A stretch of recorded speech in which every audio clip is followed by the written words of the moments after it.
सुनमा पारुवाङ प्रतिमा निर्माणको लागि जग्गा कति खरिद गरिसक्यो, अब बाँकी कति छ।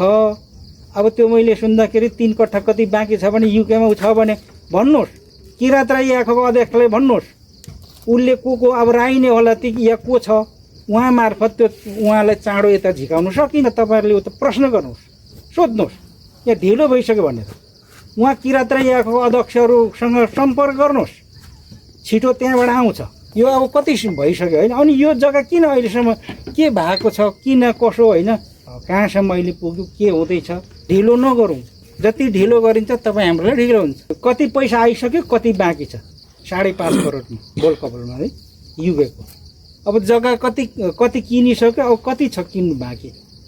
अर्को कुरो कोका 1 र 2, कोका 1 मा मैले 1,07,000 मेरो भतिजो जितेन्द्र रुम्दाली साँगुरी गाउँपालिकाको अध्यक्ष, म आएको थिइनँ, मेरो छोरा आउँदाखेरि मेरो भतिज मार्फत यहाँ तल कहाँ पुग्दाखेरि उहाँ पछ्याउँदै गएर हत्लाको हाम्रो जस कोका 1 को हाम्रो उहाँ दत्तजी उहाँले लिनुभएको मैले सबै फोटो देखेँ।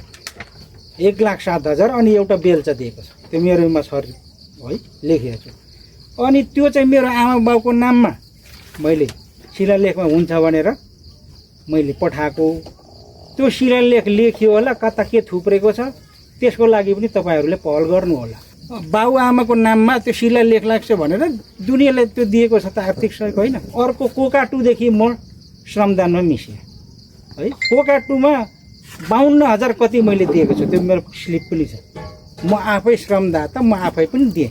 त्यस्तो सायद कमै हुन्छ होला, श्रमदाता आफै पनि पैसा आर्थिक दिने है।